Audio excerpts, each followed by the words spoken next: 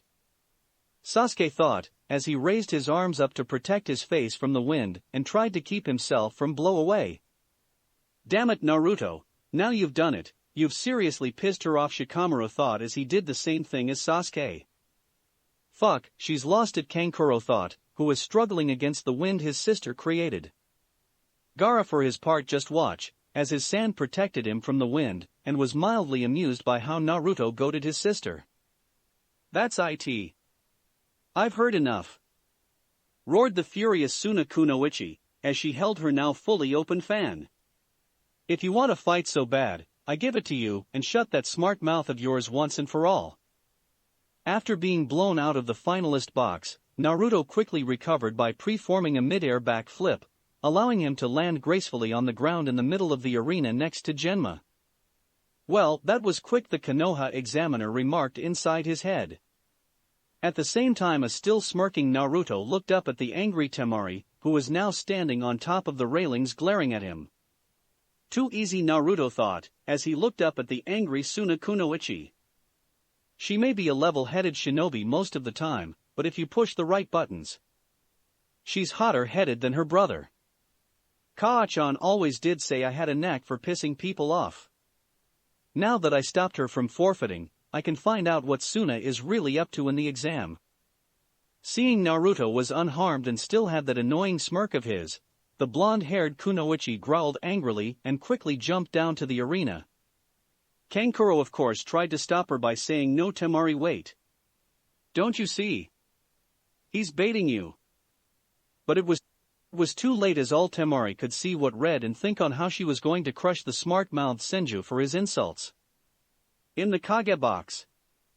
Your daughter seems to be more eager to fight than last time," Kazekage-sama May remarked after seeing Naruto be blown out of the finalist box and Temari following after him. "So it seems, although I must wonder what has gotten into her, as she is not normally like this," the Tsunade replied. Knowing the brat, he probably said or did something to piss her off, Jiraiya said, since given his vast experience, he knew an angry Kunoichi when he saw one. In the arena. "Damn, and I thought she was eager," before Genma thought when he saw Temari land on the ground with a large gust of wind. Although he quickly realized why Temari was acting this way, when he saw the blonde Kunoichi glare murderously at the other blonde next to him. "Well, since you are both here now, I think we can get the match started," Genma said. "Before we begin, Genma-san, could you hold on 1 second," Naruto said, where he then went inside his coat behind his back and took out a small pill bottle and threw it to Temari, who caught it. "What's this?" Temari asked angrily. "It's a pill bottle, I thought that would be obvious," Naruto said to her as if she was stupid. Gritted her teeth and her fan tightly, the Suna Kunoichi glared at the male blonde. "I know it's a damn pill bottle, I'm asking what's in it." "Soldier pills," answered Naruto. "Soldier's pills," Temari repeated in surprise. "To restore your chakra, since you probably don't have much left after amount you wasted when you fought Shikamaru, and after he let you win," Naruto replied, further antagonizing Temari, who was still angry over how Shikamaru forfeited after he had her. "Do you think I'm stupid or something, Senju?" "Is that a trick question?" Naruto asked with a goofy-looking smile, causing Temari to glare even more. "You think I actually take your word for it? For all I know, they could be poison, making it easier for you to beat me. I don't need tricks like that to beat someone like you, especially with the way you are now. I want this to be a fair fight, so that when I beat you won't have any excuses, like being low on chakra or being worn out. I'm going to defeat you the same way you beat Tenten-chan. You're going to lose without even laying a figure on me, and you're going to know what it feels like to be completely helpless against an opponent." Aren't we arrogant?" Temari remarked. "I prefer the term confident," Naruto replied, "but if you still don't trust me, then just give me one, it doesn't matter." Raising her eyebrow, Temari decided to do it and poured the pills from the bottle into her hand, where she then threw one of the pills from the bottom of the bottle. After catching the pill, Naruto then placed the pill into his mouth and swallowed it. He then opened his mouth again to show his female opponent that he had indeed swallowed it. Seeing this, Temari waited a few minutes to see if anything would happen. Seeing that nothing was happening to Naruto, Temari decided to take the risk, as she had nothing else to lose, and swallowed one of the pills and poured the rest back into the bottle and threw it back to Naruto. Within a few seconds, Temari felt her body filled up with chakra again, and found that her body didn't feel tired anymore. In the Kage box. "Your son just threw away a huge advantage, Tsunade-sama," the Raikage commented. "Yes, I know Naruto has a rather strong sense of honor when it comes to fights like these. He hates having an unfair advantage over his opponent, since he prefers to fight them on even terms," Tsunade replied with a slight frown. Well, we'll see if this doesn't backfire on him," the Raikage said, who found Naruto action naive and slightly foolish. Although at the same time he could not help but respect it, as he could understand the desire to want to have a fair fight with someone. With the audience. Why did Naruto-kun do that? Rurikayo asked in confusion. Now he will have a harder time fighting her. It because beating her the way she is now would be hollow. Kensai said, gaining the fire princess and her grandparents' attention. Naruto wants a fair fight and beat her when she is at her best. Since there is no satisfaction when beating a weakened opponent. 2. It seems that young Naruto-kun has inherited your sense of honor, Kensai-san the fire daimyo remarked with an amused smile. It does indeed, the young samurai remarked with a small smile of pride at his one-time student. In the arena. Once Temari had recovered her chakra and Naruto had put away the pill bottle, Genma asked them both if they were ready, where the two blondes just responded with a nod, as they watched each other closely. Seeing this, Genma nodded his own head and raised his arm into the air, and said, then let the first match of round 2 begin. As he swung his arm down. Wasting no time, Temari struck first by swinging her fan, creating a massive gust of wind that hit Naruto dead on. But when the wind attack hit the blonde boy, Naruto reverted into a piece of wood, revealing he had replaced himself. Upon seeing this, Temari quickly jumped away, narrowly avoiding several shuriken that came at her from behind. She then turned around with her fan open to protect her from any more projectiles, and upon seeing the spiky-haired blonde, fired another blast at wind at him. Seeing the wind blast, Naruto quickly channeled his chakra into his katana and converted it into wind. He then swung his katana downward and yelled Surashifu, wind slash, creating a crescent-shaped blade of wind that sliced through Temari's attack, causing it to dissipate. Shit! Temari thought, before she jumped to her right, barely escaping the deadly wind blade. Damn it, I was careless, I let my emotions get the better of me.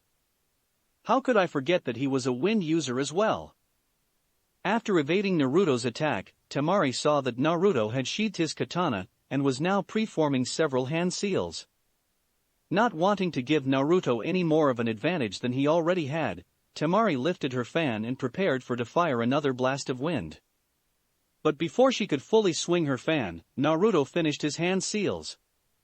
After which several dozen vines erupted from the ground and wrapped themselves around Temari's body, preventing her from moving and forcing her to drop her fan.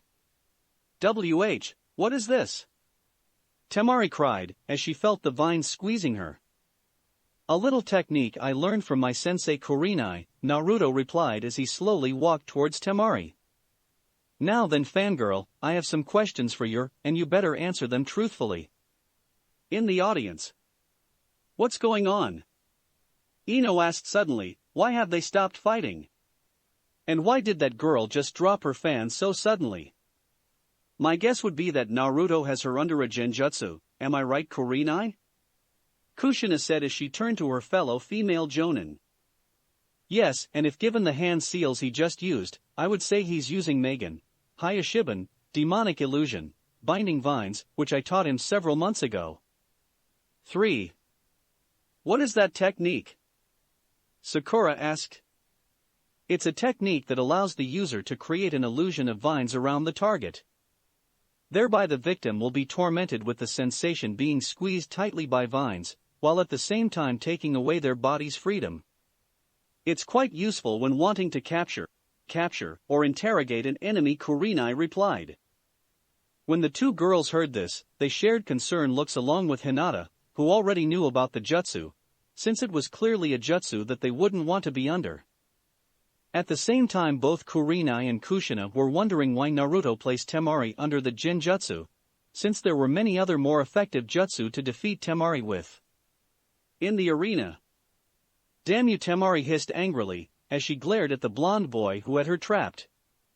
Curse me all you want, fangirl, but the truth is that you let your anger and your pride rule you, and that is why you're in this position. Naruto replied. Now tell me, is your brother Gaara the Jinchuriki of the Ichibi no Shikaku, one-tailed Shikaku? At this question a look of shock appeared on the Suna girl's face and thought, how does he know about Gaara? But she quickly hides her surprise so not to give it away.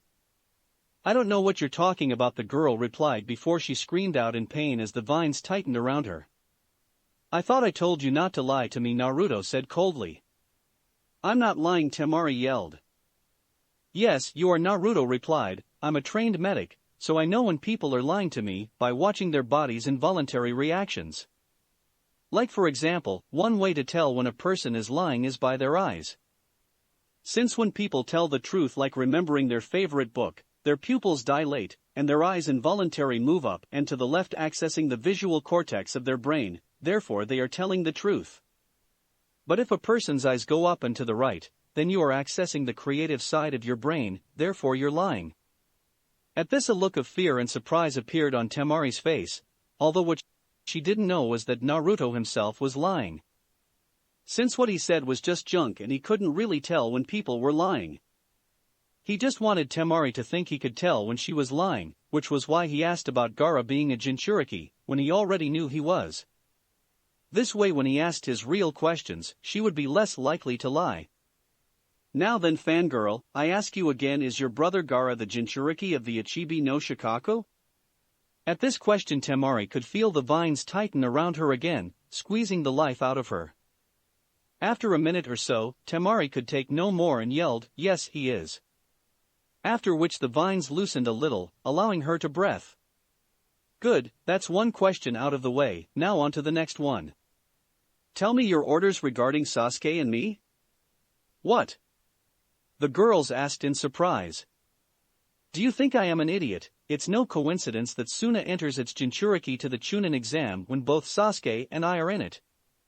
Not to mention the fact that your village is suffering a decline in strength, thanks to your daimyo reducing your funding and mission requests.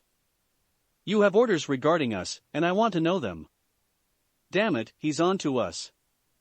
How does he know so much? A panicking Temari thought, before she felt the vines squeezing her body again. Now tell me, what are your orders regarding Sasuke and I? Were you ordered to kill us in the exam? Naruto asked. I don't know what you're talking about. WWW don't have any ga. Temari said before she cried out in pain, as the vines began to squeeze her tighter. I told you not to lie to me. Naruto said coldly, as he had seen the relieved look on both Kankuro's and Temari's faces, when he first arrived and again when Sasuke arrived. His mother and Jiraiya even said that it was very likely that Gaara was sent into the exam to kill them.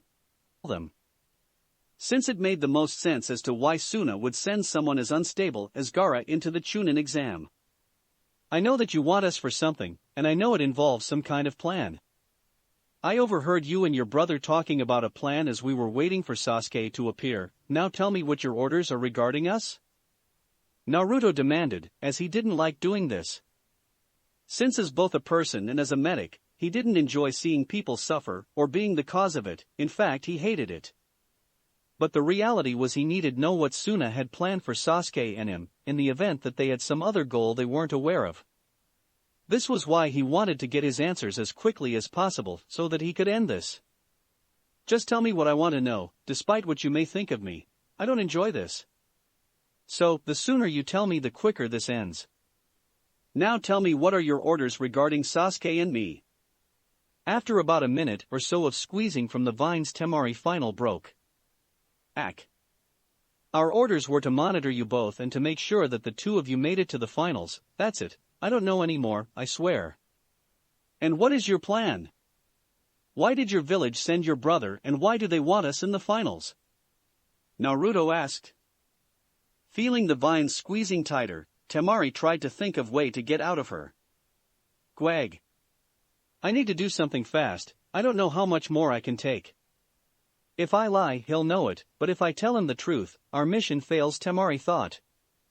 This has to be some kind of genjutsu, as it's the only explanation as to where these vines came from. But how do I get free when my hands are bound like this? As Temari tried to think of a way to free herself from the genjutsu, she suddenly remembered something her sensei told her not long after her team was first formed. Flashback. Temari. Baki said, can you tell me how you escape from an opponent's genjutsu? You need to stop the flow of chakra in your body, and then apply an even stronger power to disrupt the flow of the caster's chakra. This is called genjutsu kai, genjutsu dissipation, Temari replied.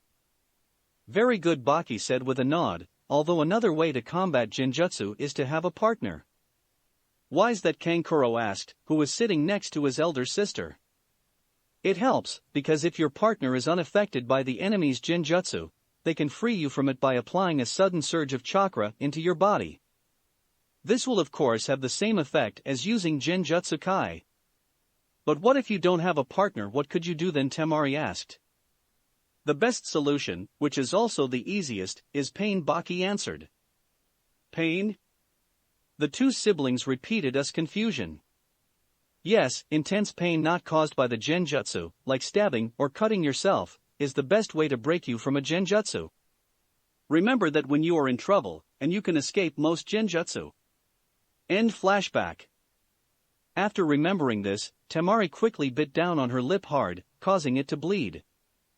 The pain was brief, but it was enough to free her from the genjutsu, allowing her to move, after which she quickly picked up her fan and channeled her wind chakra into it before yelling Kamaitashi no Jutsu, sickle weasel technique. Acting fast, Naruto quickly jumped up into the air to avoid the powerful blast. Shit. Looks like she's more resourceful than I gave her credit for. Guess I won't get my answers. Now I have to move to plan B. In the audience. Looks like she escaped Naruto's genjutsu, Asuma commented. Yes, so it seems, although I cannot help but wonder what was happening when she was under Naruto's genjutsu. Since Naruto could have easily knocked her out when she was under the spell, but he didn't for some reason, Kurinai replied. Kurinai was of course not the only one who was wondering this, as both Naruto's senseis Yamato and Kushina were wondering the same thing. In the arena.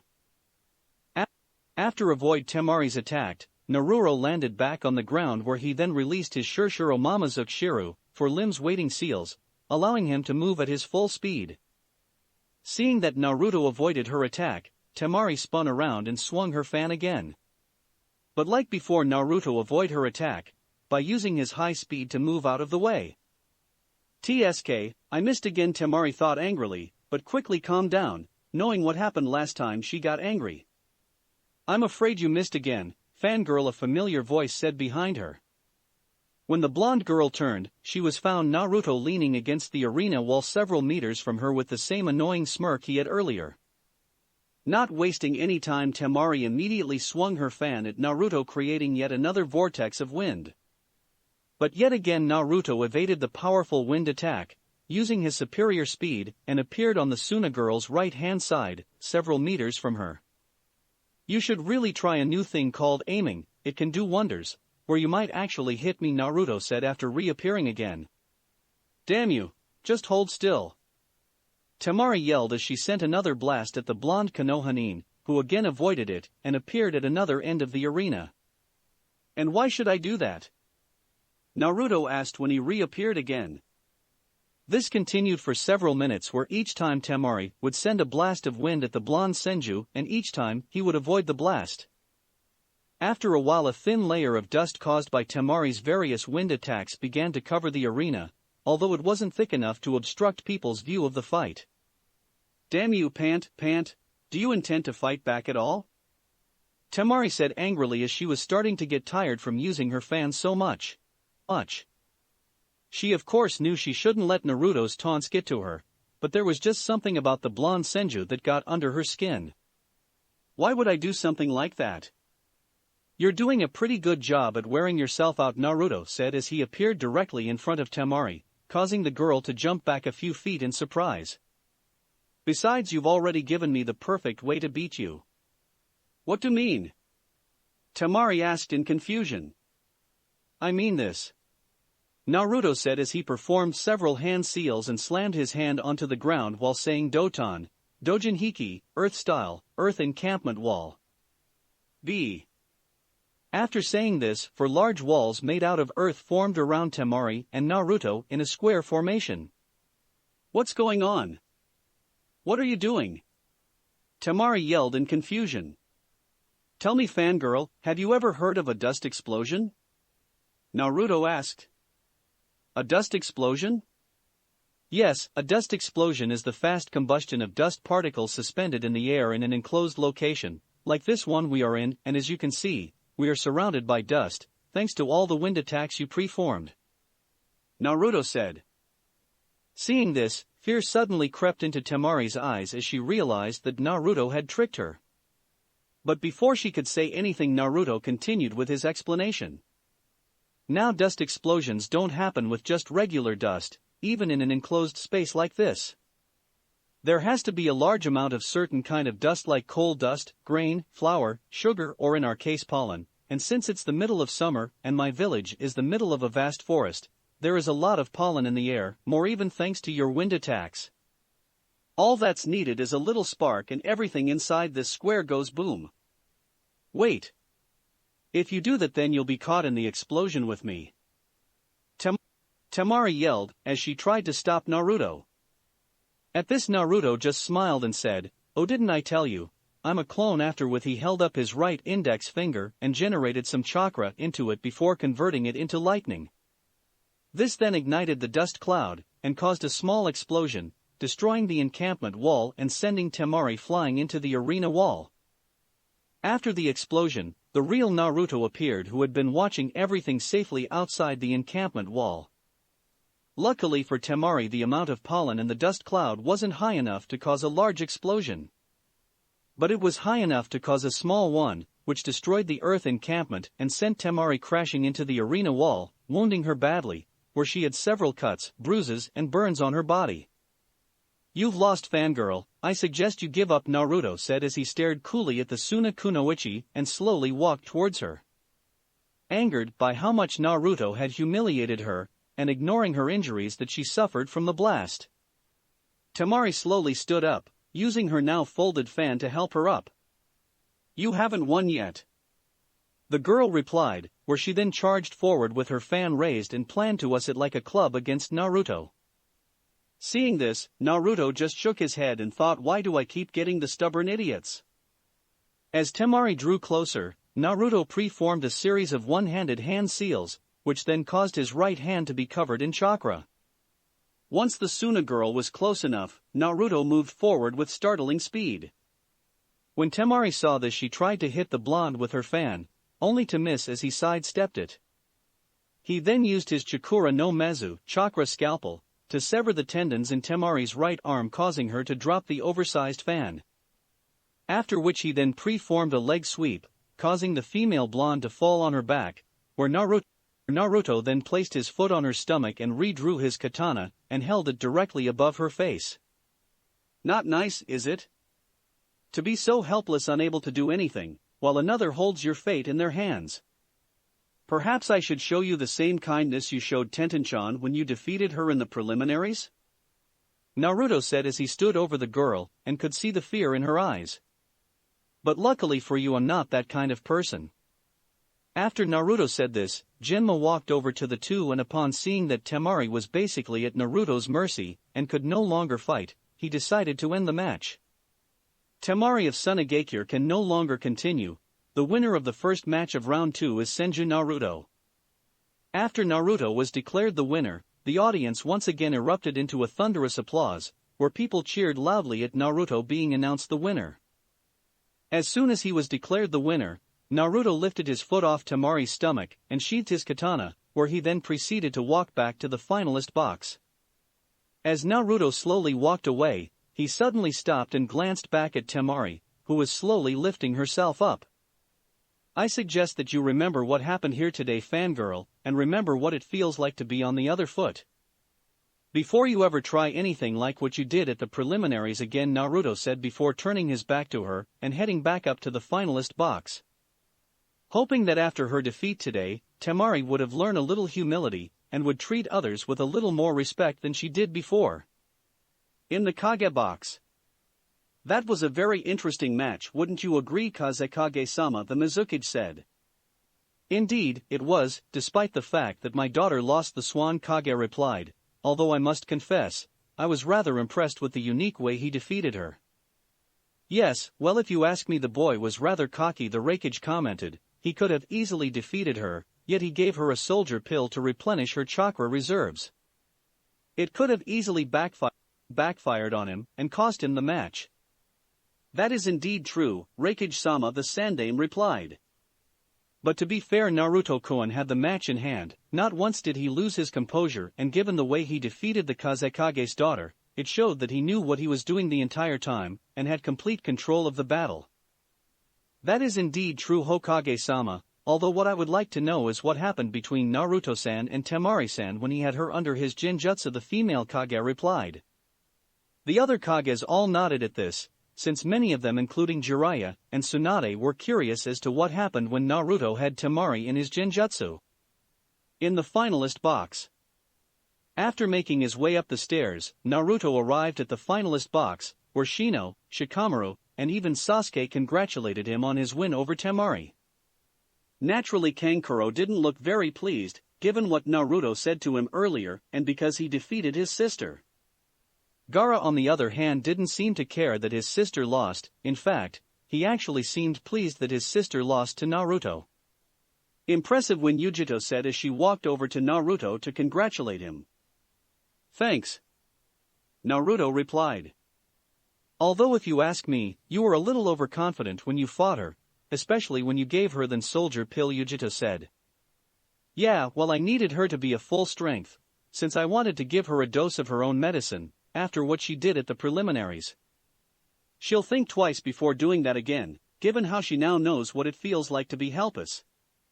Maybe, but one thing is for certain, it won't be a fight she will forget soon, the blonde Kumonin replied, where she looked over at Temari, who had just entered the box and glared at Naruto before walking over to her siblings. You alright, sis? Kankuro asked in a low voice. I'm fine, Temari replied, as the medics healed her more serious injuries and she could move her arm again. But we have a more serious problem to deal with. What do you mean? The puppet user asked. Senju Naruto, he's even more dangerous than we expected. How so? Asked Kankuro in confusion. He's on to us. He knows that Gaara holds the Shikaku. But that's impossible, how does he know that? Kankuro asked in a loud whisper. I don't know, he's more resourceful than we expected. He also knows that we are targeting him and the Uchiha, and he knows that our village is on the decline thanks to the Wind Daimyo. Damn it, how does he know so much? Does he know about the plan? Kankuro asked in concern. I don't know how he knows what he knows, but he doesn't know about the operation or what we are planning. He only suspects something, that's why he placed me under a Genjutsu. He tried to get it out of me, but I was able to escape before he could, Temari replied. When Kankuro heard this he frowned, although he was grateful that Temari was able to escape before she could give anything away. The fact that Naruto suspected them worried him, since it meant that Konoha was probably onto them as well, and that the mission was in jeopardy. Fuck, what the hell are they waiting for? If they don't act soon, the entire mission could fail, Kankuro thought, since his nerves couldn't stand all the waiting. Temari, I think we should tell Baki-sensei that Senju is on to us. No, we can't, the elder blonde replied. We don't know how much Konoha really knows. If we go to Baki-sensei and warn him about Senju, it could compromise the entire operation. The operation may already be compromised. Kankuro retorted with a hiss. And what can he do?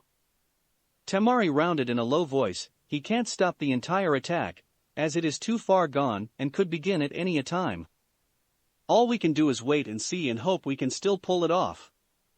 When Temari said this, her brother frowned. He didn't like it, but he did understand what his sister was saying. There was nothing they could do.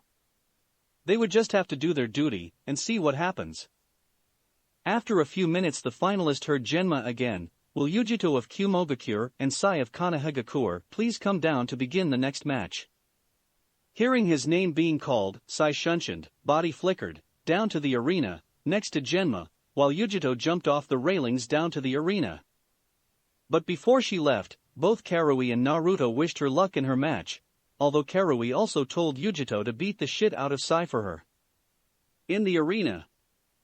Once the two genin were in their respected positions, facing one another, Genma asked them if they were ready. When both genin nodded, Genma then said, let the second match of round 2 begin. And swung his arm down. As soon as Genma said begin, The two genin raced forward and drew their individual swords. Yugito struck first with her katana where she attempted to stab Sai, only for him to deflect the stab with his own sword, after which he then ducked under a slash from Yugito. But as soon as he stood back up and attempted to strike back, he was kicked in the chest by Yugito, forcing him back a few feet, where he was then forced to bring up his sword and block a downward slash from the blonde girl. For the next few minutes, the two genin continued like this, where they would each try to gain the edge over the other. But each time they avoided, deflected or simply blocked the other's attacks. As the fight continued, Sai blocked another of Yugito's slashes, where a battle for dominance erupted between the two, where they each tried to push the other back. Deciding to take advantage of the fact that she had Sai staying in one place, Yugito had her right hand let go of her sword and used her chakra to increase the length and durability of her nails, turning them into claws, where she then attempted to slash at Sai. Seeing this, Sai quickly jumped back and barely avoided the sharp claws. With her new added weapon, the battle quickly turned to Yugito's favor where Sai was forced of the defensive, where all he could do was block or avoid Yugito's hits. But after a while even that became difficult, as Yugito proved to be much faster and more agile than the root nin. After deflected another of Yugito's double strikes, the blonde girl saw an opening, where she performed an prefect roundhouse kick that sent Sai flying back. But before Yugito could take full advantage of this, Sai quickly recovered and preformed a backwards flip, allowing him to block another of Yugito's strike. It seems that our intel of the Nibi Jinchuriki was correct. She has been very well trained. Even with my advanced training from Danzo-sama, she is still forcing me back and she is not giving me any opportunity to use my Choju Giga, Super Beast imitating drawing, Sai thought as he continued to block Yugito's relentless assaults. As the fight continued, Sai thought back to the meeting he had with his master the day before the finals. Flashback yesterday. You asked for me, Danzo-sama? Sai said as he knelt before his master, after he arrived in the root training room. Yes, I did. It is in regards to your participation into the finals. I do not wish you to lose your match against the Kumo Kunoichi you are facing against. In fact, I want you to defeat her, Danzo said. May I ask why, Danzo-sama? As believe you said it would be best that I lose the match. Since my participation was not important, and by losing my fight against the Kumo Kunoichi, I would draw less attention to myself, Sai replied. Yes, I know, but I have changed my mind. I want you to win, since in the second round of the finals you will most likely face off against Yugito, who as you know is the Jinchuriki for the Nibi no Bakaniko, two-tailed monster cat. Do you wish me to kill her? Sai asked, since it would make sense, since by killing her, they would weaken Kumo's military strength, and they could do little about it. Since killing was not illegal in the Chunin exam. No, I want you to fight her, since I wish to see the extent of her capabilities and skills, especially before her fight with Senju Naruto. The more you push her, the more she shows her abilities, which will give Senju Naruto an extra edge over her when they fight, for if he defeats her, it will be a humiliating blow to Kumo. So, I am helping Senju? Sai asked. In a way yes, but you are also helping Konoha, which is your sworn duty, Danzo replied. If that is the case, then should I wound her, since if I injure her enough, she will be weakened, allow Senju to defeat her more easily. That won't be necessary, as I want her to be at her best, as I believe she will be the perfect opponent for young Naruto-kun to face again, where I can see his full capability, Danzo replied, where Sai just nodded and said he understood. End flashback. After avoiding yet another strike from Yugito, he took out and dropped several smoke bombs, causing a large flash and a cloud of smoke, which allowed him to gain some distance from the blonde Kumo Kunoichi. Once he gained some distance from Yugito, he quickly took out his scrolls and brush and starting drawing several ink lions and small hawks, and had them attack Yugito when she emerged from the smoke. Seeing the ink animals heading straight for her, Yugito quickly sheathed her katana and did some hand seals before thinking Nezumi Kedama, mouse hairball. After thinking this, she continually spat out a large number of flaming hairballs that assumed the shape of mice. Within seconds the two attacks hit, where the flaming mice-shaped hairballs exploded and destroyed Sai's ink animals. But just when the smoke settled, several ink snakes appeared out of the ground and wrapped themselves around the blonde girl and bit her in the neck. But just when it looked like the match was over, Yugito reverted into lightning, destroying the snakes, revealing that she was a lightning clone. Seeing this, Sai quickly figured that she had replaced herself with a clone after he created the smoke screen to allow him to put some distance between them. But before he could start looking for her, the real Yugito appeared behind him and stabbed him in the back. "Too bad, you lose the blonde," Kunoichi said before a look of surprise appeared on her face when she saw Sai revert into ink, revealing that he had used the Sumi Bunshin no Jutsu, ink clone technique. After realizing this, Yugito's senses warned her of danger, and she immediately jumped forward, narrowly avoiding several shuriken that appeared out of nowhere. Once she had avoided the projectiles, Yugito barely avoided it stabbed through the head from Sai, who suddenly appeared in front of her, after using the Sumigasumi no Jutsu, ink mist technique, to hide. "You're not the only one who can use clones," Sai said with his usual annoying fake smile before kneeing the older girl in the stomach, where he then attempted to finish her off with a stab in the back, as she bended over. But before he could finish the job, the female genin rolled to the side to avoid the stab, after which she had her nails turn into claws again and attacked Sai with savage-like fury. Forced on the defensive again, Sai did his best to fend the girl off, but before long he was being overwhelmed again by her superior speed and agility. After avoiding another of the female Jinchuriki's slashes, Sai took out some kunai and threw them at her, forcing her to jump back. Although when she did this, she had her nails return to normal, after which she started to perform some hand seals, and then thought Katon, "Hey Nico, fire style, ash cat." See, after which the female blonde spewed out a large stream of ash from her mouth, which took the shape of a large cat before flying towards Sai with impressive speed. Not good, thought the young shinobi artist before he took out his scroll and brush again and began to draw. But just when the attack enveloped him, a dark object flew out of the cloud. Where Yugito looked up, she saw Sai writing on his large ink eagle. "Shit!" cursed Yugito, before Sai dropped several kunai with exploding notes tied to them. Wasting no time, Yugito moved out of the kunai path and tried to get out of the blast radius of the notes. After the notes exploded, the arena became filled with dust and smoke, blocking both Sai's and the audience view of Yugito.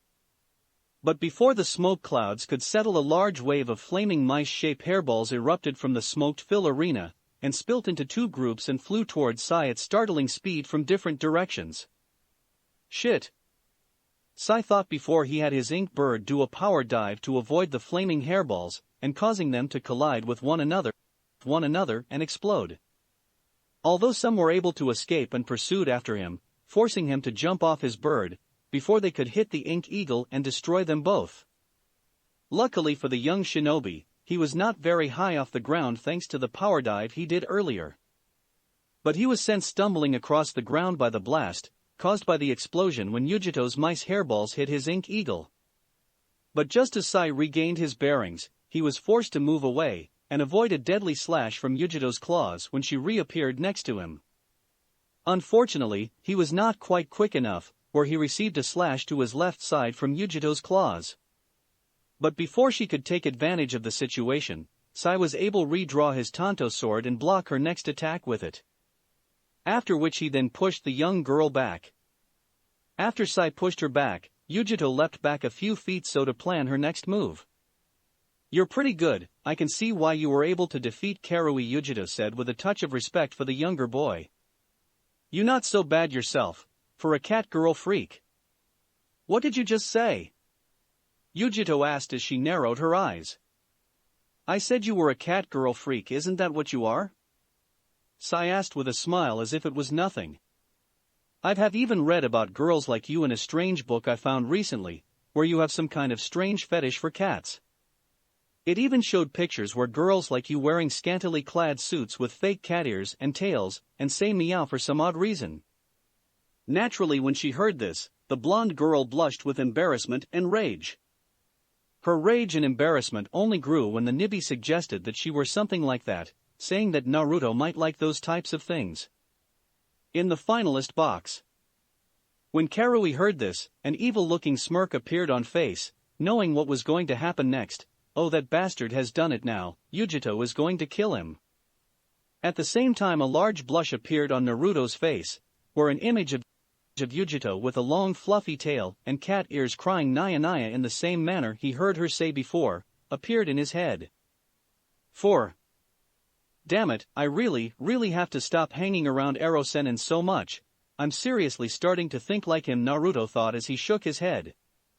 Before he started focusing his attention on Sai and Yugito's match, since he knew how much trouble the root agent was in now.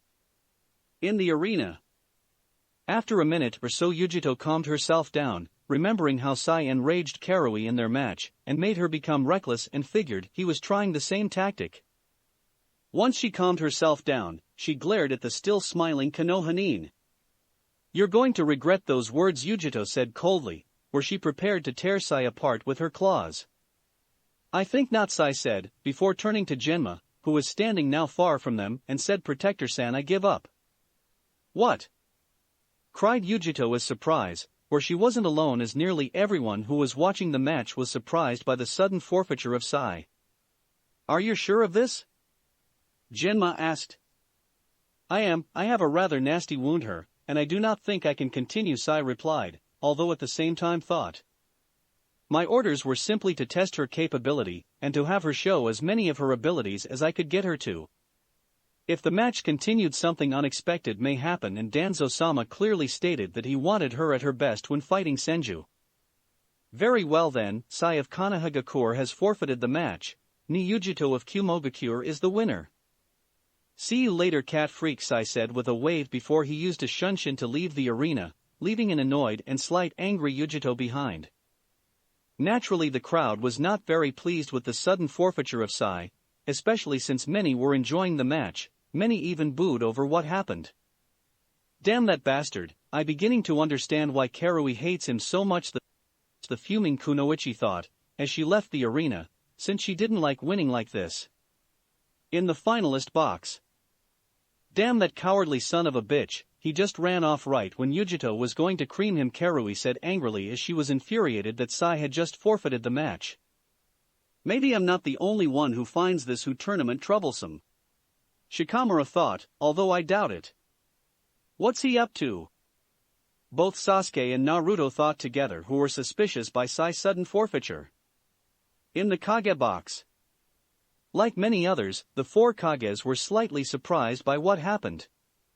"Well, I must admit, I'm a bit surprised and in some ways disappointed, as the match was very interesting," the Mizukage said. "Indeed, although I suppose Sai-san believed it was best for him to forfeit the match given his wound," the Sandame said. Although didn't believe it for a second, since he suspected his former friend Danzo had some hand in Sai's decision. "Perhaps," muttered the Raikage, although he remained suspicious of the dark-haired boy. After the match had ended, the four Kages spent the next few minutes discussing whether or not to recommend Sai to be a Chunin.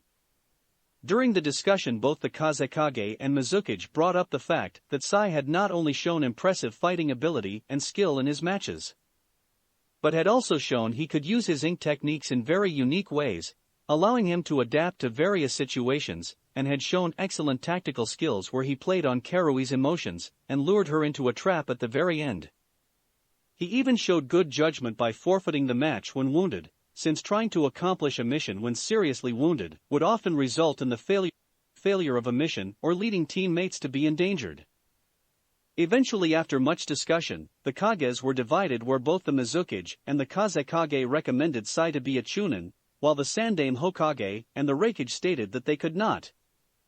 The reason was because the Hokage knew who Sai answered to and was weary of what Sai would do if he was a Chunin and led a team. The Raikage did not recommend Sai because he sensed that there was something off about the boy and did not like it. The two Kages were of course not the only ones who were suspicious of Sai's sudden forfeiture, since both Tsunade and Jiraiya were equally suspicious and wondered what Danzo and Sai planning. In the finalist box. "Hey Yugito-chan, you okay?" Naruto asked when he saw his female friend entered the finalist box. "I'm fine," grumbled Yugito, who was still annoyed by Sai's sudden forfeiture, and because he called her cat freak. "Cowardly bastard just ran off right when you would have kicked his butt," Karui remarked angrily. I wouldn't be so sure of that, Karui Naruto answered. Sai is a lot of things, but he is no coward. Agreed, added Sasuke as he joined the conversation. Then why the hell did he suddenly forfeit? The dark-skinned girl asked. Whose knows, Sai isn't exactly an easy guy to figure out, Naruto replied, as he keeps everything to himself, and most of the time he talks he pisses people off. Sasuke of course nodded in agreement with Naruto, since he was Sai's teammate and yet he knew hardly anything about him. Before Karui could comment on this, the Genin suddenly heard Genma speak. Will Gaara of Tsunade and Aburin Shino of Konohagakure please come down to begin the next match? Upon hearing his name being called out, Shino went over to the railing and said, Proctor-san, I wish for forfeit my match. This sudden forfeiture of course didn't surprise many people, as most could not blame Shino, given Gaara's ability and what he was like. The only person that seemed to be annoyed by Shino's forfeiture was Gaara, who was eager to fight, but had yet to do so. Can't say I blame him, Naruto thought. Shino's bugs would stand no chance against Gaara's sand, not to mention Gaara would most likely kill him. Upon hearing this, Genma just nodded and announced that Shino had forfeited, and that Gaara was the winner by default. Naturally most of the people in the stands did not take this very well and began to yell and boo over it, since many were annoyed by the number of forfeitures in the tournament. In the arena, once Genma declared Gaara the winner, the Tokubetsu Jonin continued to speak, with Gaara of Tsunade the winner of the third match of round 2. We will move on to round 3, due to Uchiha Sasuke of Konohagakure automatically winning the fourth match, given how he has no opponent to fight against. When this was announced, many were of course not pleased with not seeing Sasuke fight again. But none commented, since Genma had explained earlier why Sasuke would automatically move to the third round. Now then, the first match of round 3 will be Senju Naruto of Konohagakure vs Yugito of Kumogakure, and the second match will be Uchiha Sasuke of Konohagakure vs Gaara of Tsunade. The winners of these two matches will decide who will face off in the final match of the fourth and final round. So will Senju Naruto and Yugito please come down to begin the next match? In the finalist box. When Genma called Yugito and Naruto's down, the crowd erupted into loud cheers, mainly because many were eager to see the Senju heir fight again. But as excited as the audience was for the upcoming match, none were more excited than the two participants, who turned and smirked at one another when they heard their names being called. Looks like we're up, Yugito-chan, Naruto said, who pleased that he was now facing Yugito. So, it seems an equally pleased Yugito, since this was the match. She had been waiting for this match ever since the preliminaries ended. You ready?